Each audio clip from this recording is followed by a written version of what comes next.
365 Days of Horsemanship, day 95. Really nice day today, and it's really relieving to be able to say that. Definitely the difficult times are what makes you appreciate the good times.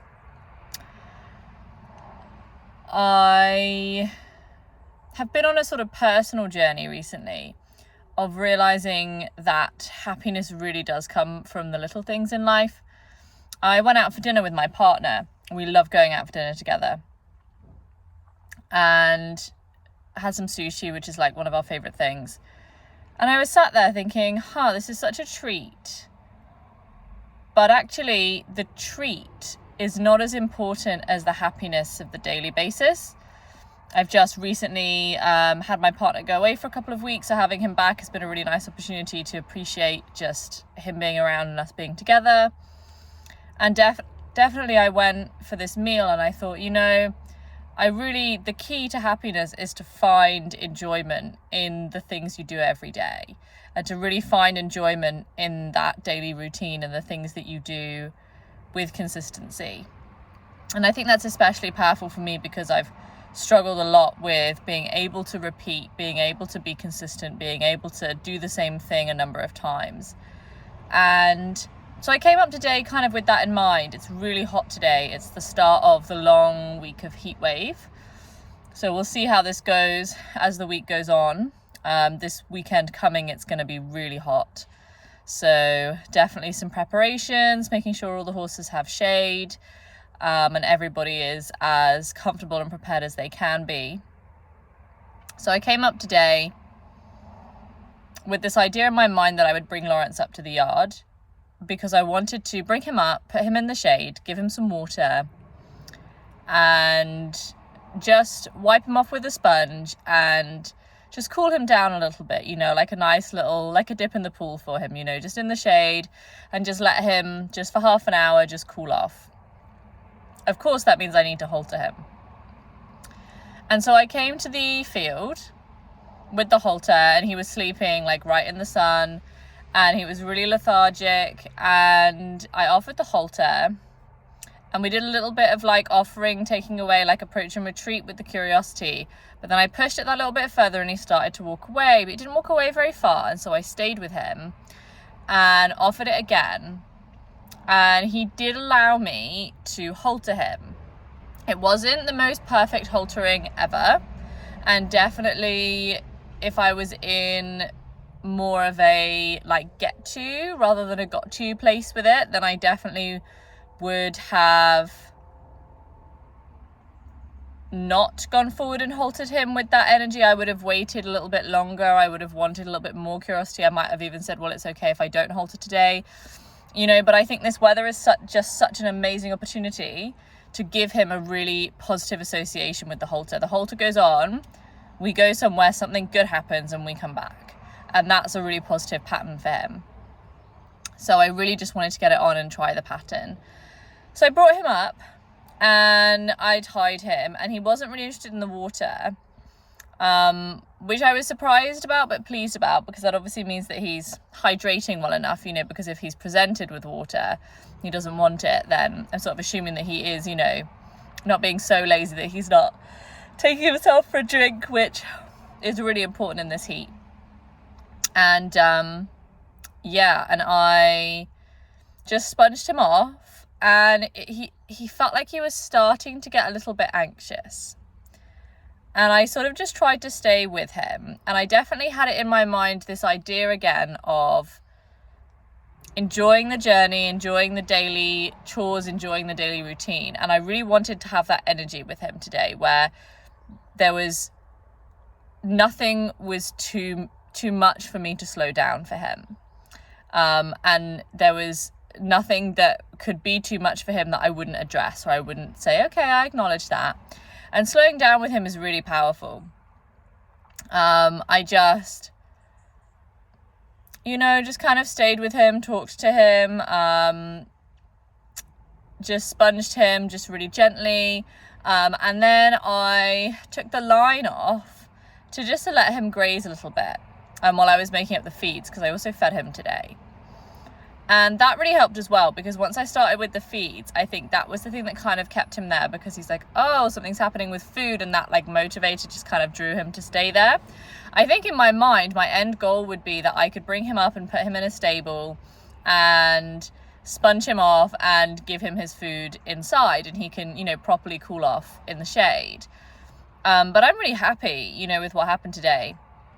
I then took him around the back of the stables where the grass is really long and green, because nobody's grazed around there yet.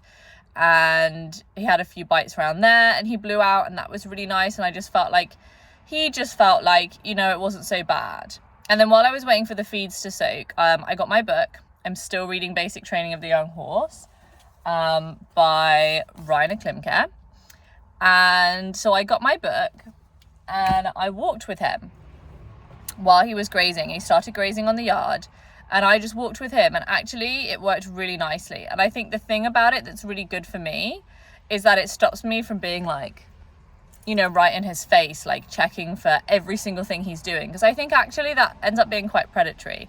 Whereas if I've got like one ear on him and I've got my eyes on my book and I'm just concentrating on when he's moving, and when he moves then I move, but I'm not in a rush to move at exactly the same time. We're just being together. You know, it's not a rush, it's not a stress, it's not something that has to be done perfectly. And taking that pressure off it was actually really nice. And we had a really good energy together, definitely today. And that was, you know, sort of 5 or 10 minutes just relaxing together. The feed soaked, and I took him back to the field with the feeds, and I just really think that it was a good experience, and I'm really happy about it. I definitely think it's important to remember that, you know, next week or the week after, once the weather goes and the sun settles, that he may go back to not wanting to be haltered, even if I've haltered him every day this week. And that's okay, you know, because the environment's changed and the context changed and his motivators have changed. You know, this week he's more motivated to see if I can help him. You know, he's more uncomfortable. There's flies, there's this, there's that. You know, I put some fly spray on him today, and that was good too, just to take my time with it. You know, I think it's so easy to make all these little chores like a means to an end, like, oh, I just have to do these 3 things and then I can go, you know, like, because we're so concentrating on our riding or the thing that we've come to do. You know, and then we rush all those other things, and actually taking the time to really engage with the process of putting the fly spray on and how he feels about that. And when he's getting nervous, just to stop and take a minute and be in flow together and wait for him to think about it. And then when he relaxes, then start again. And if he tenses, then like approach and retreat and all of those things. And just to really engage in that process rather than just expecting him to be okay with it, and then making it more difficult for him when it's not, which I think is definitely a trap that I've ended up in the past, where I've gone, well, you should just be okay with this because it's just not that scary and you should just be okay. But it doesn't really work like that. And then the more I've then pushed him to feel okay about it, the more anxious he's felt, because the more he feels pressured and trapped into having to deal with this thing that's really overwhelming for him. And today I felt like I really was starting to understand the concept of the foundation, and that's something that I've been reading this book with and really realizing just how much I don't know and how much I'm learning. Definitely, like, I just finished the chapter on like different aids for leg yield and for circles and for bending and for shoulder in, and then for shoulder 4, which is like a smaller version of shoulder in, and rein back and the half halt and the halt. And I didn't even really know about the half halt. I had heard of it before, didn't know how to do it. Didn't really realize I knew, but like having it spelled out for me, like all the different nuances of all of the different ways to bend a horse and why you might bend a horse that way, like how to correct, you know, crookedness into straightness and how you might do that on the circle, and like I think what we call diagonal aids, or some of you may have heard it called inside leg to outside rein. And that was something that I hadn't really understood before. Like, I'd done it and I'd got results, but like Elsa says, it's like following the recipe versus understanding the ingredients. And definitely I think I need to reread that whole chapter. I'm going to finish the book and then I'm going to go back and reread that chapter again, because I feel like I need to kind of reinforce or consolidate my learning. But definitely, I think understanding this concept of the foundation, realizing how many foundation items lots of horses don't have. And I think now is a really great opportunity for me to learn how to do that, to learn those skills, to say, okay, well, actually, this horse isn't good at that or good at this. And, actually, rather than just expecting them to be okay with it, now is an opportunity to learn how to work with this horse. And I brought Mia up. I just literally, walked her like 10 meters from the field to the yard so I could hose her leg.